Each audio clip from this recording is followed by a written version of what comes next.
Hello guys, channel to our welcome.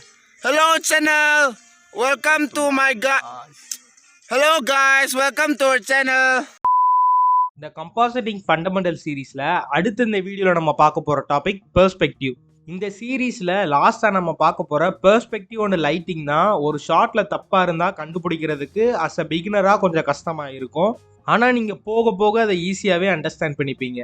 ஒரு object R எலமெண்ட்டை எந்த ஒரு பொசிஷன் அண்ட் ஆங்கிள் இருந்து வியூ பண்றோங்கிறது தான் இந்த பெர்ஸ்பெக்டிவ். இது எப்படி கம்பாசிட்டிங்ல அப்ளை ஆகும்னா, இப்போ ஒரு ஃபுல்லி சிஜி பேக்ரவுண்ட் கூட ஒரு லைவ் ஆக்ஷன் பிளேட்டை காம் பண்றீங்கன்னா, இந்த லைவ் பிளேட்டை எந்த ஒரு பெர்ஸ்பெக்டிவ்ல நம்ம ஷூட் பண்ணியிருக்கோமோ அந்த பெர்ஸ்பெக்டிவ்ல தான் அது கூட நீங்க காம் பண்ற எலமெண்ட்ல இருந்து பேக்ரவுண்ட் வர எல்லாமே இருக்கணும். ஒரு ஷாட்டோட பெர்ஸ்பெக்டிவை டிட்டர்மைன் பண்ற விஷயம்லாம் என்னன்னா, ஃபர்ஸ்ட் லென்ஸோட ஃபோக்கல் லென்த், தென் கேமராவோட சென்சர் சைஸ், லாஸ்டா கேமராவோட position and movement like tilt or pan. இந்த இன்ஃபர்மேஷன்லாம் நம்ம கிட்ட இருந்துச்சுன்னா பெர்ஸ்பெக்டிவை ஈஸியாவே நம்மளால மேட்ச் பண்ண முடியும். சரி ப்ரோ, இந்த டேட்டாவெல்லாம் வச்சு நம்ம எப்படி பெர்ஸ்பெக்டிவ் மேட்ச் பண்றதுன்னு கேட்டீங்கன்னா, ஒரு ஷாட்ல பெர்ஸ்பெக்டிவ் மேட்ச் ஆகணும்னா லென்ஸோட கம்ப்ரஷன் அண்ட் வேனிஷிங் பாயிண்ட்டை மேட்ச் பண்ணாலே போதும், பெர்ஸ்பெக்டிவ் மேட்ச் ஆயிரும். இந்த லென்ஸ் கம்ப்ரஷனையும் வேனிஷிங் பாயிண்ட்டையும் ஃபைன் பண்றதுக்காக தான் இந்த டேட்டாலாம். ஃபோக்கல் லென்த்தையும் சென்சார் சைஸையும் வச்சு நம்மளால் லென்ஸோட கம்ப்ரஷனை கண்டுபிடிக்க முடியும். அதே மாதிரி கேமராவோட பொசிஷன் அண்ட் ரொட்டேஷனை வச்சு நம்மளால் வேனிஷிங் பாயிண்ட்டை கண்டுபிடிக்க முடியும்.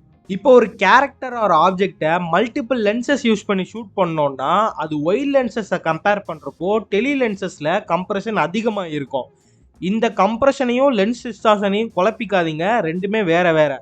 டிஸ்டார்ஷன்ங்கிறது என்னன்னா பெண்ட் ஆகுறது, அதே கம்ப்ரஷன்ங்கிறது என்னன்னா உங்க ஷாட்ல இருக்க ஒரு ஆப்ஜெக்ட்ஸுக்கும் இடையில இருக்க டிஸ்டன்ஸ் குறையிறது தான் இந்த கம்ப்ரஷன். எதனால டெலி லென்ஸ் யூஸ் பண்ணி ஷூட் பண்றப்போ கம்ப்ரஷன் அதிகமாக வருதுன்னு ஃபர்ஸ்ட் பார்க்கலாம்.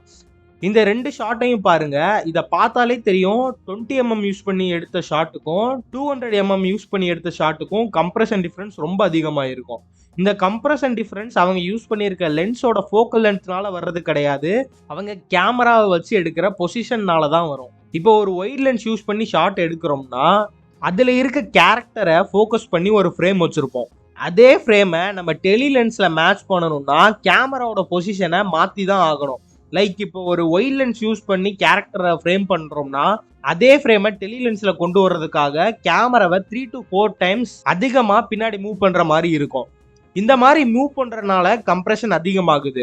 இந்த எக்ஸாம்பிள் பாருங்க, உங்களுக்கு ஈஸியாக புரியும்.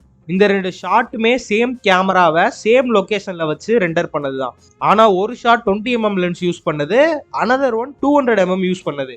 இந்த 20mm ஷூட் பண்ணதை நம்ம 10 டைம்ஸ் ஸ்கேல் பண்ணோம்னா நமக்கு அந்த 200mm ஷாட்டோட பெர்ஸ்பெக்டிவ் கிடைக்கும். இந்த கம்ப்ரஷனை கண்டுபிடிக்கிறதுக்கான ஃபார்முலா என்னன்னா, இப்போ பேக்ரவுண்ட் அண்ட் ஃபோர்கிரவுண்ட் சேம் கேமரால ஷூட் பண்ணியிருந்தா ஃபோர்கிரவுண்ட் ஃபோக்கல் லென்த்தையும் பேக்ரவுண்ட் ஃபோக்கல் லென்த்தையும் டிவைட் பண்ணாலே அந்த ஃபுட்டேஜை எவ்வளோ ஸ்கேல் பண்ணணுங்கிறதுக்கான வேல்யூ நம்மளுக்கு கிடைச்சிரும். பெர்ஸ்பெக்டிவ் அதை வச்சு மேட்ச் பண்ணிடலாம். ஆனால் மோஸ்ட் ஆஃப் த டைம்ஸ் இவ்வளோ சிம்பிளாலாம் நம்மளுக்கு ஷாட் வராது. இப்போ background and foreground different camera and லென்சஸில் ஷூட் பண்ணியிருந்தா அதோட ஃபோக்கல் லென்த்தில் மட்டும் டிஃப்ரென்ஸ் இருக்காது, கேமராவோட சென்சர் சைஸுமே டிஃப்ரெண்ட்டாக தான் இருக்கும். ஸோ அந்த மாதிரி இருக்க ஷாட்டுக்கு எப்படி ஃபைன் பண்ணணும்னா அதுக்கு இந்த ஒரு பர்டிகுலர் ஃபார்முலா நீங்கள் யூஸ் பண்ணிங்கன்னா உங்களால் ஃபைன் பண்ண முடியும். இந்த ஃபார்முலாஸ்லாம் நீங்கள் மெமரைஸ் பண்ணணும்னு அவசியம் இல்லை, இதை ஜஸ்ட் நீங்கள் நோட் பண்ணி வச்சுக்கிட்டீங்கனாலே போதும். அது நீங்கள் ஒர்க் பண்ணுறப்போ ரொம்பவே யூஸ்ஃபுல்லாக இருக்கும். அடுத்து வேனிஷிங் பாயிண்ட். வேனிஷிங் பாயிண்ட்டை ஹரிசோன்னு சில இடத்துல சொல்லலாம். இந்த வேனிஷிங் பாயிண்ட்டை பொறுத்தவரை சில ஷாட்ஸில் மேட்ச் பண்ணுறதுக்கு ரொம்பவே ஈஸியாகவும் இருக்கும், அதே சம்டைம்ஸ் சில ஷாட்டில் பார்த்தீங்கன்னா ரொம்ப கஷ்டமாகவும் இருக்கும். இந்த வேனிஷிங் பாயிண்ட்டை கண்டுபிடிக்கிறதுக்கு எனக்கு தெரிஞ்ச ஃபார்முலாஸ்லாம் கிடையாது, அதை ஃபைன் பண்ணுறதுக்கு ஒரு செப்பரேட்டான மெத்தட் இருக்குது. அந்த மெத்தடை நான் செப்பரேட் வீடியோவில் எக்ஸ்பிளைன் பண்ணுறேன், அப்போதான் அதை புரிஞ்சுக்கிறதுக்கு கொஞ்சம் ஈஸியாக இருக்கும். இந்த வீடியோவிலே நான் அதையும் சொன்னேன்னா ஓவர்வெல்மிங்காக இருக்கும். லைக் ஏற்கனவே நம்ம 2-3 ஃபார்முலாஸ் வேறு பார்த்துருக்கோம், ஸோ கொஞ்சம் உங்களுக்கு எக்ஸ்ட்ரா போட்டு ப்ரெஷர் பண்ணுற மாதிரி இருக்கும். அது நான் ஒரு செப்பரேட் வீடியோவில் சொல்கிறேன். கம்பாசிட்டிங்கில் கொஞ்சம் முக்கியமான டாபிக் இது, புரியுறதுக்கு ஸ்டார்டிங்கில் கொஞ்சம் கஷ்டமாக தான் இருக்கும். ஸோ 2 to 3 டைம்ஸ் இந்த வீடியோ ரீவாச் பண்ணுங்கள், ஒரு அண்டர்ஸ்டாண்டிங் கிடைக்கும். அதுக்கு மேலேயும் டவுட் இருந்தால் கமெண்ட் பண்ணுங்கள், நான் கண்டிப்பாக ஆன்சர் பண்ணுறேன். நம்ம சேனலுக்கு ஒரு டிஸ்கார்ட் சேனல் ஓப்பன் பண்ணலான்னு ஒரு ஐடியாவில் இருக்கேன். ஸோ ஏதாச்சும் விஎஃப்எக்ஸ் ரிலேட்டடான டவுட்ஸ் இருந்தால் அங்கே டிஸ்கஸ் பண்ணலான்னு வேணும்னு நினச்சிங்கன்னா கமெண்ட் பண்ணுங்கள், ஸ்டார்ட் பண்ணிடலாம். ஸோ அவ்வளோதாங்க இந்த வீடியோ.